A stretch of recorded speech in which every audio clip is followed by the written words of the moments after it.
नमस्कार दर्शकों, बात आज के चैनल में आपका स्वागत है। मैं हूं पारुल शर्मा और पेश है आज की सच्ची बात पक्की बात।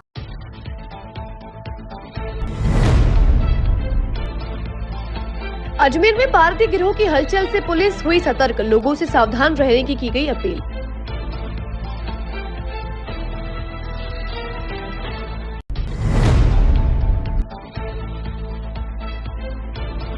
पृथ्वीराज चौहान महाविद्यालय में छात्रों ने किया प्रदर्शन, बॉयज हॉस्टल को पुनः प्रारंभ करने की मांग को लेकर हुआ प्रदर्शन।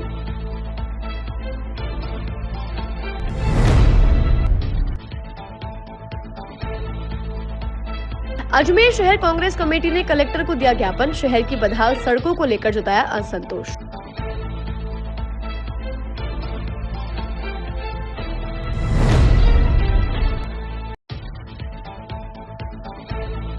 खुंडियास में बाबा रामदेव के झंडारोहण के साथ वार्षिक मेला शुरू, बड़ी संख्या में लोगों का पहुंचना जारी।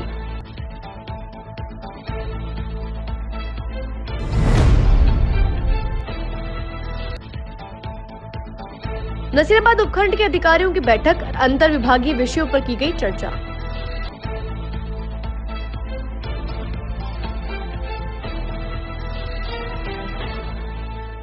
लिए ऐसा स्कूल तलाश रहा हूं जहां बच्चा स्टडी करे और साथ में उसे सभी स्पोर्ट्स फैसिलिटीज भी मिले। अपने बच्चे के लिए सतगुरु इंटरनेशनल स्कूल चुनो। स्टडी के साथ साथ यहाँ इवनिंग में नेशनल लेवल के कोचेज द्वारा swimming, badminton, lawn tennis, table tennis, basketball जैसे स्पोर्ट्स की ट्रेनिंग दी जाती है। अरे वाह! सतगुरु इंटरनेशनल स्कूल, पृथ्वीराज नगर, ऑपोजिट ए ब्लॉक, पंचशील, अजमेर।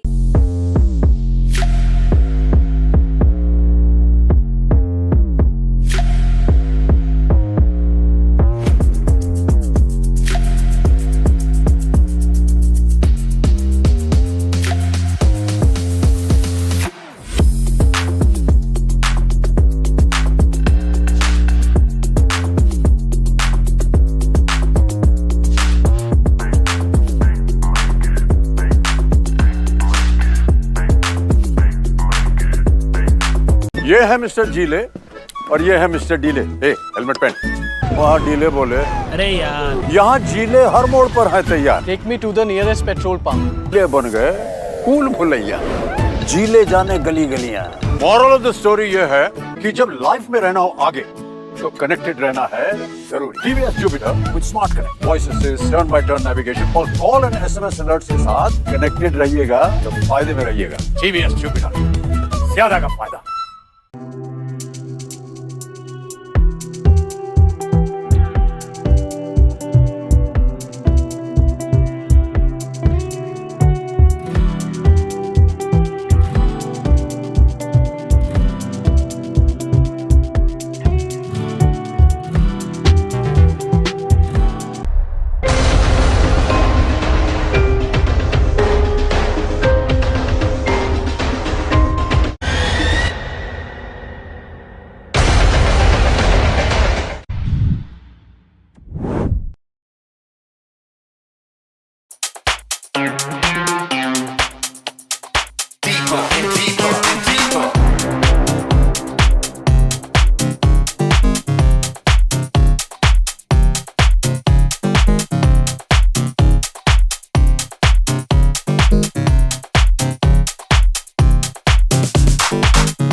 सर्किट, मामू नहीं बनने का, रेडीनेट फाइबर लगाने का, इंटरनेट बोले तो रेडीनेट फाइबर नेट। डिटेल्स के लिए 7412001234 पे कॉल लगाने का। सही है भाई। इंटरनेट बोले तो रेडीनेट फाइबर। अब शुरू करते हैं बातों का बेहतरीन सफर। कल देर रात अजमेर के पंचशील नगर में पारदी गैंग की हलचल देखने को मिली। आपको बता दें कि पारदी गिरोह वह गिरोह है जो आमतौर पर अंडरगारमेंट्स में घूमते हैं। ये बेखौफ होकर चोरी की वारदात को अंजाम देते हैं और कोई अपराध करने से पहले कतराते भी नहीं है। कृष्णगंज थानाधिकारी अरविंद चारण ने समस्त शहरवासियों को सावधान रहने की अपील की है और कोई भी संदिग्ध व्यक्ति दिखने पर पुलिस को इत्तला करने के लिए कहा है। हालांकि इस बात की अभी तक पुष्टि नहीं हुई है कि जो लोग सीसीटीवी फुटेज में दिखाई दिए हैं वो पारदी गिरोह के हैं या नहीं। हमारा ये कहना है कि कुछ संदिग्ध व्यक्ति रात्रि को हमारे इलाके में दिखाई दिए गए थे, जिसके संबंध में एक वीडियो प्रसारित किया गया। इसमें कोई भय या डरने की बात नहीं है। आजकल बारिश का सीजन है, लोग बाग ज़्यादातर अपने घरों में रहते हैं, आवाज़ बाहर होती रहती है, जाग नहीं होती, तो सुने जो भी मकान होते हैं उनमें इस तरह के लोग ये चोरी कर देते हैं, बदमाशी कर देते हैं। ये लोकल भी हो सकते हैं, बाहर के लोग बाग भी आ सकते हैं। कुछ रामदेवरा के अभी दर्शन चल रहे हैं तो कई सारी भीड़ का बड़ा ट्रांजेक्शन स्टेट टू स्टेट होता है, जिसमें भी कई लोग भीड़ है। तो आम जन को यूँ भयक्रांत नहीं हो, लेकिन उनके इलाके में रात्रि में दिन में ऐसा कोई संदिग्ध व्यक्ति दिखे तो संबंधित पुलिस स्टेशन को जरूर आवश्यक रूप से बताएं ताकि उनको वेरीफाई किया जा सके। गैंग के बारे में नहीं, वो ये इस तरह की कई बार ऐसा होता है, कुछ जो गैंगें पहले से ट्रेस आउट होती है वो इस तरह की चोरी करती है, एक साथ संयुक्त रूप से आके चोरी भी कर लेती है, बदमाशी भी करती है। तो इसलिए अपने को हर चीज़ को वेरीफाई करके पश्चात कोई काम करना है। कल शाम को कृष्णगंज थाने के एक सिपाही का मेरे पास फ़ोन आया था और उन्होंने मुझे कुछ वीडियो भेजे और एक मैसेज भी भेजा और उन्होंने यह निवेदन किया कि ये ग्रुप जो वीडियो में दिख रहा है ना, ये पारदी गैंग का ग्रुप है और ये अपने कृष्णगंज थाना क्षेत्र के आसपास घूम रहे हैं। तो एक बार आम पब्लिक को जो अपने वार्ड की है उनको भी मालूम पड़ जाए, एक अवेयरनेस आ जाए, जागरूकता आ जाए कि इस तरह की कोई गतिविधियां दिखें तो वो तुरंत पुलिस को फ़ोन करें, जिससे कोई वारदात हो उससे पहले पुलिस सजग हो जाए और उनको धर दबोचे। इसलिए उन्होंने मुझे कहा और वो मैंने विभिन्न ग्रुपों में डाला, सोशल मीडिया पे उसको मैंने वायरल किया, मैंने फेसबुक पे डाला, जिससे आम पब्लिक ध्यान रहे कि कोई वारदात होने से बचे रहें और ऐसे अपराधी पकड़े जाएं। वीडियो में क्या दिख रहा है? वीडियो में दिख रहा है कि 3 जने और 3 जने 3-3 के ग्रुप में हैं, कुछ दूरी बना के चल रहे हैं। और एक वीडियो में दिख रहा है कि जहां जिनके घर से वीडियो लिया गया है तो वहां कोई लेडीज ये कहते हुए दिख रही है कि देखो वो पुलिस की जीप वहां से घूमी तो ये 3 और ये 6 के 6 लोग एकदम झाड़ियों में जाके छुप गए, ऐसा दिख रहा है। सर कहाँ का था ये वीडियो? ये कृष्णगंज थाना क्षेत्र के आसपास का है। हाल ही में अजमेर के सम्राट पृथ्वीराज चौहान राजकीय महाविद्यालय में एबीवीपी के छात्रों ने कॉलेज में पार्किंग शुल्क वसूलने को लेकर प्रदर्शन किया था और प्राचार्य कक्ष में घुसकर तोड़फोड़ भी की थी। आज फिर से एबीवीपी के छात्रों द्वारा अपनी 10 सूत्रीय मांगों को लेकर प्राचार्य को ज्ञापन सौंपा गया, जिसमें छात्रों को रोकने को लेकर पुलिस का बल प्रयोग भी किया गया। दरअसल इस ज्ञापन में सबसे मुख्य मांग बॉयज हॉस्टल को पुनः प्रारंभ करने की थी, जिसको लेकर आज कॉलेज में बवाल हो गया। जहाँ एक तरफ छात्रों ने बॉयज हॉस्टल को तुरंत प्रभाव से प्रारंभ करने की मांग की है, वहीं प्राचार्य ने मीडिया को बताया कि उन्होंने राज्य सरकार को इस विषय में पत्र लिखकर दिया है और उनकी सहमति के बिना हॉस्टल प्रारंभ करना संभव नहीं है। साथ ही उन्होंने कहा कि यदि छात्र ऐसी हंगामा करते रहे तो वह पुलिस प्रशासन से सख्त कार्यवाही की मांग करेंगे। मैं सबसे पहले तो बता दूं कि पढ़ाई बहुत पूरी तरह से हो रही है। मैं अभी खुद एक क्लास लेकर आया हूँ और क्लासों को लेकर कोई दिक्कत नहीं है, क्लासें बहुत बढ़िया से हो रही हैं। ये परसों आए थे हमारे पास कुछ चीज़ों को लेकर के, हमने कहा आपकी सारी व्यवस्था मांगी जाएगी। अब ये कहते हैं कि हॉस्टल चालू करो। हॉस्टल चालू करने के लिए हमको पूरी राज्य सरकार से परमिशन लेनी होती है, हमारे हाथ में कुछ नहीं होता।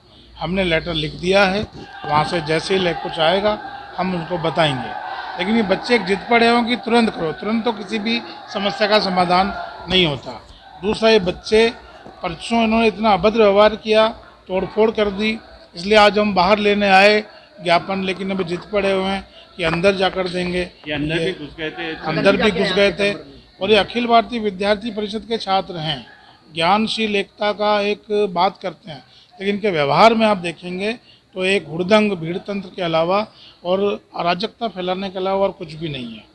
लेकिन हम क्योंकि छात्र हैं, उनके चुनाव के माहौल होते हैं, इसलिए उनका पूरा सपोर्ट करते हैं। मैं आप सबको बता दूं, इनके ही कहने पर मैंने एसी लगाया, इनके कहने पर मैंने नेट को बढ़ाया, इनके कहने पर ही हमने साइकिल स्टैंड लगाया, कैंटीन लगाई, और ये भी क्या कि बेतुकी मांग करते हैं जिनका कोई लेना देना नहीं है। तो बस हम तो यही चाहते हैं कि अब अगर ये नहीं मानेंगे तो हम पुलिस प्रशासन से सख्त कार्रवाई के लिए कहेंगे। और ये बच्चे हैं, पहले तो हम अपने को बच्चा मानते हैं कि भाई हमारी बात प्रेम से मान जाएं तो बहुत ठीक है, वरना पुलिस भी है, प्रशासन भी है, दंड भी है। हाँ, मैं यही इनसे कहता हूँ कि भाई 5 लोग आ जाओ, बात कर लो, लेकिन इनका पता नहीं क्या रहता है कि पूरा हम अंदर ही आएंगे, हमारा पर्दा तोड़ गए, हमने कल ही सही करवाया। तो अब ऐसे तो राजकीय कार्य में बाधा होती है, तो क्या करें। अब इसमें एक समस्या ये है कि जो हमने साइकिल स्टैंड बनाया है उसमें ये नियम रखा है कि जो भी हमारा रेगुलर छात्र है वो अपनी रसीद दिखाएगा और वो अंदर आएगा। लेकिन जो स्टूडेंट हैं, छात्र नेता जो यहाँ के रेगुलर नहीं हैं, वो अंदर तक गाड़ी लेके आते हैं, वो इनको आने देता नहीं है। तो इनको इस बात का है कि भाई हमको गाड़ी अंदर लाने दी जाए, वो तो हम कैसे लेने जाए। हमारे कॉलेज में कुछ ऐसी घटनाएं हो जाती हैं जिसके कारण हमको आउटसाइडर को रोकना पड़ता है, इसलिए जिम्मेदार कौन होगा? इसलिए जिम्मेदार हम ही होंगे। तो ये छात्र हैं, अपनी जिद पर अड़े हुए हैं, लेकिन ऐसा कुछ नहीं है। बच्चे हमारे हैं, समझाएंगे, नहीं समझेंगे तो पुलिस प्रशासन है, उनको कहेंगे। अजमेर शहर जिला कांग्रेस कमेटी अजमेर उत्तर ने आज अपनी मांगों को लेकर जिला कलेक्टर को ज्ञापन सौंपा। ब्लॉक अध्यक्ष शैलेंद्र अग्रवाल का कहना है कि शहर की बदहाल पड़ी सड़कों की वजह से आमजन को काफी परेशानियों का सामना करना पड़ रहा है। शहर के सभी मुख्य मार्ग जीर्ण शीर्ण अवस्था में है। साथ ही इन बदहाल पड़ी सड़कों की वजह से कुछ लोगों की मृत्यु भी हो चुकी है। उनका कहना है कि मीडिया के द्वारा कई बार प्रशासन का इस ओर ध्यान आकर्षित करने के बावजूद भी इस ओर कोई उचित कदम नहीं उठाया जा रहा है। इसी के चलते आज अपनी मांगों को लेकर जिला कलेक्टर को ज्ञापन सौंपकर उचित कदम उठाने की मांग की गई है। इस दौरान कांग्रेसियों के द्वारा आज रैली निकालकर प्रदर्शन किया गया। प्रदर्शन कर जिला कलेक्टर को ज्ञापन सौंपा गया। वह ज्ञापन देकर अजमेर की क्षतिग्रस्त सड़कों को जल्द ठीक करवाने की मांग की गई और मांगे पूरी नहीं होने पर आमरण अनशन करने की चेतावनी भी दी गई। पिछले कई दिनों से आप देख रहे हैं अजमेर शहर के सड़कों की स्थिति ठीक नहीं है और कई बार जिला प्रशासन को, निगम प्रशासन को, PWD को हमने निवेदन किया था, लेकिन बार बार निवेदन करने के बाद में भी आप देख रहे हैं कि अजमेर शहर की जनता अपने आप को ठगा सा महसूस कर रही है। भारी बारिश के बावजूद जो सड़कों की बदहाल स्थिति हुई है उसमें किसी भी प्रकार का सुधार नहीं किया गया है। आखिर क्या मजबूरी है? चाहे जिला प्रशासन, हमने जिला कलेक्टर महोदय से आज निवेदन किया है कि अजमेर उत्तर के हमारे जो ब्लॉक अध्यक्ष है दोनों और हम सब कांग्रेस जन हैं, इस सूरत में यदि 5-7 दिन के अंदर अजमेर शहर की जनता को राहत नहीं दी गई, सड़कों की जो बदहाल हालत को सुधारा नहीं गया, तो हम लोग चाहे आमरण अनशन करना पड़े, चाहे धरना देना पड़े, हम आंदोलन उग्र करेंगे और किसी भी सूरत में चुप नहीं बैठेंगे। तो मैंने निगम में हमारे आयुक्त महोदय से भी निवेदन करता हूँ कि अलग अलग वार्डों के अंदर जो खड्डे हो रहे हैं और जगह जगह गली मोहल्लों में लोग गिर रहे हैं, स्कूटर, मोटरसाइकिल और पैदल चलना भी दूभर हो रहा है, वहाँ पर आखिर चुप हम नहीं बैठ सकते।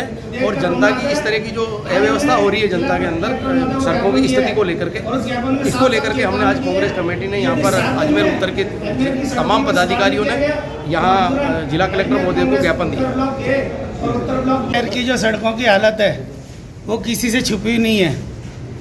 कई बार कांग्रेस पार्टी द्वारा, हमारे पार्षदों द्वारा, व्यापारी संगठनों द्वारा, विभिन्न संस्थाओं द्वारा जिला प्रशासन का इस संबंध में ध्यान आकर्षित किया है, परंतु हालात आज भी जस के तस बने हुए हैं। पिछले दिनों कचहरी रोड पर एक महिला की और उससे पहले एक पुरुष की मृत्यु हो गई सड़कों के कारण ही। और खास करके कचहरी रोड, पृथ्वीराज मार्ग, मार्टल ब्रिज के पास, नसिया के पास, नौसर घाटी, ऐसी जगह जो है वहाँ पर सड़कों की ऐसी हालत है कि आदमी का पैदल चलना भी दूभर हो गया है। आज हमने जिला कलेक्टर महोदय को इस संबंध में ज्ञापन दिया है। अजमेर उत्तर कांग्रेस ब्लॉक के और ब्लॉक बी के संयुक्त तत्वाधान में हमारे वरिष्ठ कांग्रेसजनों के नेतृत्व में हमने ज्ञापन दिया है और जिला कलेक्टर महोदय को हमने ज्ञापन में साफ साफ निवेदन किया है कि यदि 7 दिन में अजमेर शहर की सड़कों में सुधार नहीं किया गया, इनका कोई रास्ता नहीं निकाला गया, तो मजबूरन कांग्रेस जन को आमरण अनशन जैसे आंदोलन का सहारा लेना पड़ेगा और इसकी सारी जिम्मेदारी जिला प्रशासन की होगी। आज 4 तारीख है, 11 तारीख तक यदि सड़कों के संबंध में कोई उचित निर्णय नहीं लिया गया, इनमें सुधार नहीं हुआ, तो 11 तारीख से गांधी भवन के बाहर कांग्रेस कमेटी की ओर से अजमेर उत्तर ब्लॉक के और अजमेर उत्तर ब्लॉक बी के तरफ से आमरण अनशन प्रारंभ किया जाएगा। शैलेंद्र अग्रवाल, ब्लॉक अध्यक्ष, कांग्रेस कमेटी अजमेर।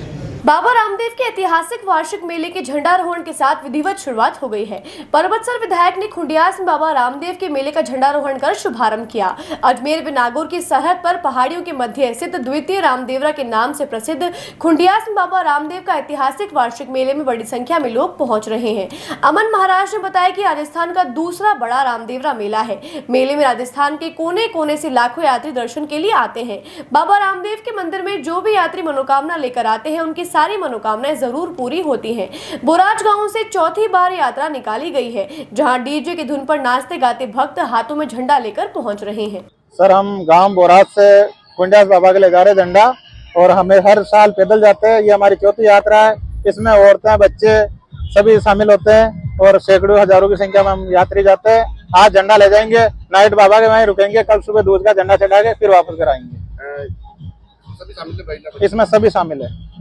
जब पैदल यात्रा करते हैं हर साल हम पैदल यात्राएं करते हैं। कितने किलोमीटर होगी? ये हमारे बोराज से 36 किलोमीटर है। नजीराबाद उपखंड कार्यालय के सभा कक्ष में ब्लॉक स्तरीय अधिकारियों की समीक्षा बैठक का आयोजन किया गया। समीक्षा बैठक नसीराबाद उपखंड अधिकारी देवीलाल यादव की अध्यक्षता में आयोजित की गई, जिसमें जन शिकायतों की गुणवत्तापूर्ण निस्तारण, विद्युत आपूर्ति, मौसमी बीमारियों की स्थिति, वर्षा उपरांत सड़कों की स्थिति, वर्षा से जल भराव की स्थिति, अवैध खनन, आंगनबाड़ी केंद्रों की स्थिति एवं अंतर विभागीय प्रकरणों पर चर्चा की गई एवं आवश्यक दिशा निर्देश दिए गए। समीक्षा बैठक के दौरान विभिन्न विभागों के अधिकारी उपस्थित रहे। बातों को देते हैं छोटा सा विराम, जल्दी मिलते हैं एक नए सफर पर। ये ऐसा स्कूल तलाश रहा हूँ जहाँ बच्चा स्टडी करे और साथ में उसे सभी स्पोर्ट्स फैसिलिटीज भी मिले। अपने बच्चे के लिए सतगुरु इंटरनेशनल स्कूल चुनो। स्टडी के साथ साथ यहाँ इवनिंग में नेशनल लेवल के कोचेज द्वारा swimming, badminton, lawn tennis, table tennis, basketball जैसे स्पोर्ट्स की ट्रेनिंग दी जाती है। अरे वाह! सतगुरु इंटरनेशनल स्कूल, पृथ्वीराज नगर, ऑपोजिट ए ब्लॉक, पंचशील, अजमेर।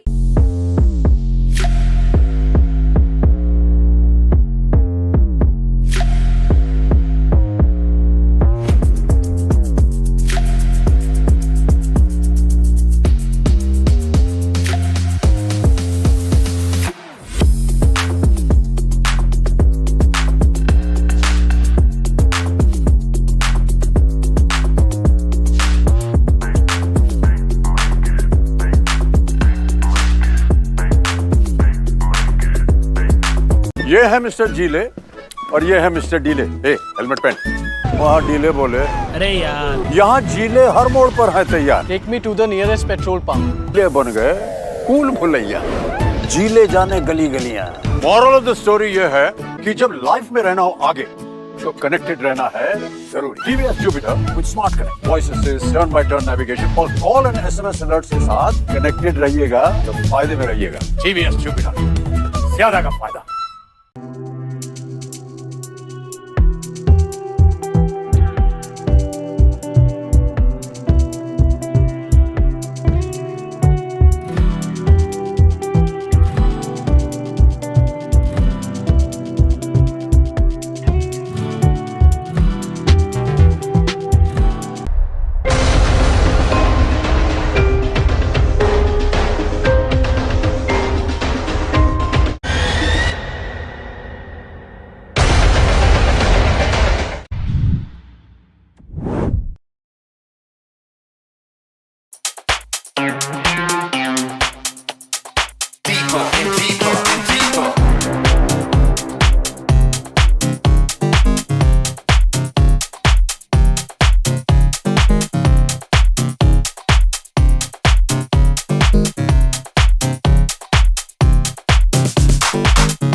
सर्किट, मामू नहीं बनने का, रेडीनेट फाइबर लगाने का, इंटरनेट बोले तो रेडीनेट फाइबर नेट। डिटेल्स के लिए 7412001234 पे कॉल लगाने का। सही है भाई।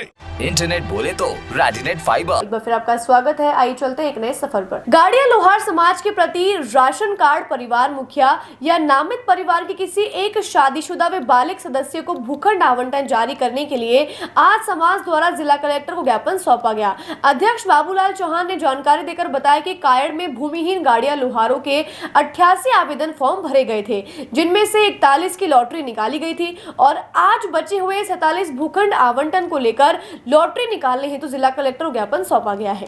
ये मामला है कि ग्राम कायड़ के अंदर अजमेर शहर के 88 भूमिहीन गाड़ियाँ ये लोहारों के फार्म भरे गए थे, जिसमें से 88 में से 41 को भूखंड जारी हो चुके हैं। और कल हम एडीए में गए थे तो एडीए कमिश्नर साहब ने कहा कि उनके पट्टे तैयार हो चुके हैं और आपको 2, 4, 5 दिन में पट्टे दे देंगे। उसके बाद में 88 में से जो 47 गाड़ियाँ लोहार बचे हुए हैं उनकी भी लॉटरी निकाल कर उनको भी पट्टे दे दिए जाएंगे। उसके बाद में हम जिला कलेक्टर साहब से भी मिले, हमने उनको ये जानकारी दी है तो उन्होंने कहा कि ठीक है, जब एडीए प्रशासन ने पट्टे बना दिए तो आपको अतिशीघ्र पट्टे जारी कर दिए जाएंगे। और हमने गुलाबबाड़ी के गाड़ियाँ लोहारों के बारे में भी चर्चा की थी कि मैडम जी वहाँ हमने ज़मीन देख ली है और हमें कोई आपत्ति नहीं है और हम वहाँ नारेली क्षेत्र में भी रहने के लिए तैयार हैं। तो मैडम ने कहा कि ये कायड़ का मैटर समाप्त होने के बाद नारेली में भी भूमिहीन गाड़ियाँ लोहारों को, अजमेर शहर के भूमिहीन गाड़ियाँ लोहार है उनको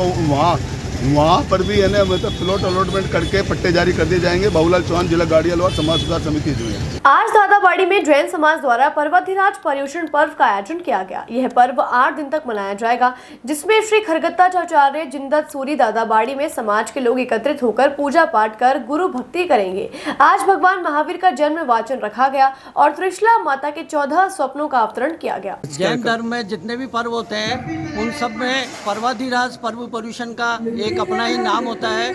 सब पर्वों का पर्वधिराज माना जाता है। इसमें 8 दिन तक सभी लोग जैन समाज के मिलकर के श्री खरगत्ताचार्य जिंदत सूरी दादाबाड़ी में एकत्रित होते हैं। वहाँ पर श्राद्ध पूजा होती है, प्रवचन होते हैं और शाम को प्रतिक्रमण होता है। रात्रि को गुरु भक्ति का आयोजन किया जाता है। ये सभी कार्यक्रम परम श्रद्धेय परम पूज्य श्री मनोहर सिंह जी महाराज साहब, मुक्ति प्रभा श्री जी महाराज साहब आदि ठाणा 9 की निश्रा में संपन्न किए जाते हैं। और इस पर्व का मुख्य उद्देश्य ये है, आदमी पूरे साल अपने कर्म का बंधन करता है और 8 दिन में धर्म की आराधना साधना करके कर्मों की निर्जरा करता है। आज भगवान महावीर का जन्मवाचन रखा गया है। जो माता त्रिशला ने 14 स्वप्न देखे थे, वो 14 स्वप्न अवतरित किए गए। उनकी मन में बोलियां लगाई जाती है घी की, जिसकी सबसे अधिक बोली होती है उसको वो स्वप्न दिया जाता है। और उसके बाद शाम को भगवान महावीर की भक्ति का आयोजन होता है। आज के कार्यक्रम के पश्चात स्वाधर्मी वात्सल्य का भी आयोजन किया गया है, जिसके लाभार्थी श्री ज्ञान जी, जितेंद्र जी, मुकेश जी, मालू परिवार है और इसी तरह सारा कार्यक्रम संपन्न होता है। सम्राट पृथ्वीराज चौहान राजकीय महाविद्यालय में कल प्रथम वर्ष के छात्र छात्राओं के लिए दीक्षा आरंभ समारोह का आयोजन किया गया है, जिसको लेकर सभी छात्र छात्राओं ने तैयारियां शुरू कर दी हैं और फर्स्ट ईयर में प्रवेश लेने वाले नए छात्र छात्राओं के स्वागत की तैयारियां धूमधाम से की जा रही है। महाविद्यालय के सभागार में कार्यक्रम कल प्रातः 11 बजे आयोजित किया जाएगा, जिसमें सभी विद्यार्थियों के माता पिता को भी आमंत्रित किया गया है। कल हम महाविद्यालय में जो भी हमारे प्रथम वर्ष के छात्र आए हैं उनका दीक्षारंभ कर रहे हैं, उनका स्वागत कर रहे हैं और हमने उनसे निवेदन किया उनके अभिभावकों से वे भी आएँ और महाविद्यालय में आकर के उनके साथ बैठें, ताकि हम महाविद्यालय की गतिविधियों को उनको बता सकें, उनका भविष्य कैसे बनेगा इस बात पे हम उनका उचित मार्गदर्शन कर सकें। इस लक्ष्य को लेकर के हमने कल दीक्षारंभ कार्यक्रम 11 बजे प्रारंभ। बातों को देते हैं एक छोटा सा विराम, जल्दी मिलते हैं एक नए सफर पर। ये ऐसा स्कूल तलाश रहा हूँ जहाँ बच्चा स्टडी करे और साथ में उसे सभी स्पोर्ट्स फैसिलिटीज भी मिले। अपने बच्चे के लिए सतगुरु इंटरनेशनल स्कूल चुनो। स्टडी के साथ साथ यहाँ इवनिंग में नेशनल लेवल के कोचेज द्वारा swimming, badminton, lawn tennis, table tennis, basketball जैसे स्पोर्ट्स की ट्रेनिंग दी जाती है। अरे वाह! सतगुरु इंटरनेशनल स्कूल, पृथ्वीराज नगर, ऑपोजिट ए ब्लॉक, पंचशील, अजमेर।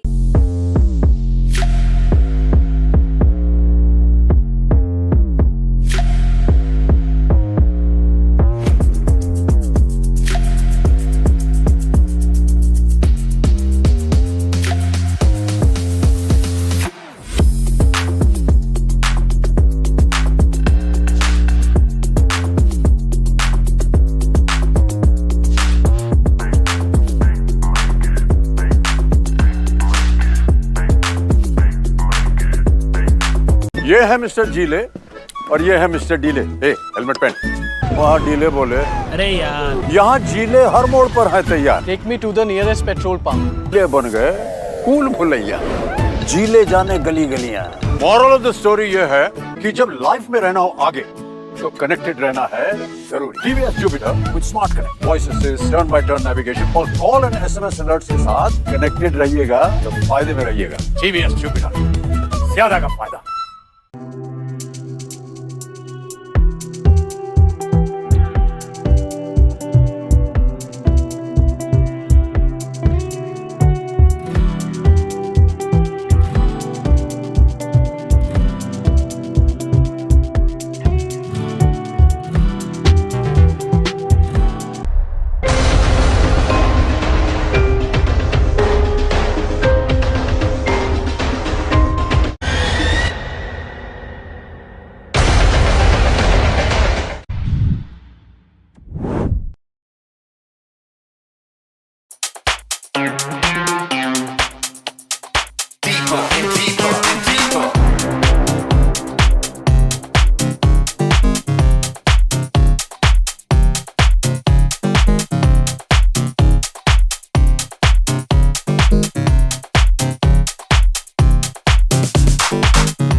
ये सर्किट मामू नहीं बनने का, रेडीनेट फाइबर लगाने का। इंटरनेट बोले तो रेडीनेट फाइबर नेट। डिटेल्स के लिए 7412001234 पे कॉल लगाने का। सही है भाई। इंटरनेट बोले तो रेडीनेट फाइबर। एक बार फिर आपका स्वागत है। आइए चलते हैं एक नए सफर पर। मसूदा उपखंड में भारी बारिश का दौर लगभग 2 महीने से जारी है, जिससे मसूदा उपखंड के सभी तालाबों और बांधों में पानी की आवक लगातार जारी है। वहीं मसूदा कस्बे में भारी बारिश से कई मकानों में नुकसान हुआ है। ग्रामीणों ने बताया कि तेज बारिश से वार्ड नंबर 1, 2, 3, 4 में करीब 40 से 50 घरों की दीवारें, सेफ्टी टैंक एवं पानी के हौद में दरारें आ गई हैं। 4 से 5 मकान तो पूरी तरह से जर्जर अवस्था में गिर गए हैं, जिन्हें खाली कराने पर मजबूर होना पड़ा है। ग्रामीणों ने उपखंड अधिकारी कुलदीप सिंह शेखावत को ज्ञापन सौंपकर उचित कार्यवाही करने की मांग की है। वहीं उपखंड अधिकारी ने बताया कि मामले को लेकर तहसीलदार व विकास अधिकारी को निर्देश देकर सर्वे के लिए टीम का गठन करवाकर सर्वे कराया जाएगा एवं मामले को जिला कलेक्टर कार्यालय स्थित आपदा प्रबंधन को भी भेजा जाएगा। ये हमारे मोहल्ले 2 number, 1 number, 2 number, 3 number, 4 number ward के अंदर कुछ मकानों के अंदर 4-5 मकानों के अंदर दरारें आ चुकी हैं और करीबन कासा, सेफ्टी टैंक और पानी के पीने के हौदों में भी दरारें आ चुकी है। इससे ज़्यादा परेशानी हो चुकी है, यानी मकानों में समस्या बहुत ज़्यादा हो गई है, रहने लायक नहीं रहे। इसीलिए मैं प्रशासन से निवेदन करूंगा कि जो राज्य सरकार द्वारा जो भी आर्थिक सहयोग हो वो हमारे मोहल्ले वासियों को जिनके नुकसान हुआ है उनको आप राज्य सरकार या प्रशासन द्वारा मौका मुआयना करके उनको आर्थिक सहयोग दिलाने की कृपा कराएं। अजमेर के रामगंज थाना क्षेत्र स्थित रेलवे हॉस्पिटल के सामने वाली गली से चोरी की वारदात सामने आई है। पुलिस ने जानकारी देकर बताया कि पीड़िता रेलवे हॉस्पिटल से अजय नगर अपने घर जा रही थी। उस दौरान अचानक से मोटरसाइकिल पर सवार युवक उनके पास आया और उनके ऊपर झपट्टा मारकर उनका पर्स छीनकर ले गया, जिसमें उनका मोबाइल, आधार कार्ड और कुछ रुपए हैं। पुलिस ने महिला की शिकायत पर मामला दर्ज कर जाँच शुरू कर दी है। परिवादी है श्रीमती जेठी दरबानी, उसने रिपोर्ट दी थी थाने पर कल कि मैं दिनांक 30/8/2024 को रेलवे अस्पताल से अजय नगर जा रही थी। तो ये पेट्रोल पंप के पास गली है रेलवे अस्पताल के पास में, वहाँ एक मोटरसाइकिल चालक आया जो पीछे झपटा मार के उसका पर्स छीन कर ले गया, जिसमें मोबाइल, उसका आधार कार्ड और करीबन 2,500-3 हज़ार रुपये थे, जिसके संबंध में मुकदमा दर्ज करवाया। मुकदमा ये अजय नगर की रहने वाली है, हाउसिंग बोर्ड कॉलोनी की, जिसमें प्रकरण दर्ज हुआ। यह है 304 304 क्लोज टू BNS। आज के लिए बस इतना ही। कल फिर होगी आपसे मुलाकात, तब तक के लिए दीजिए इजाजत। नमस्कार।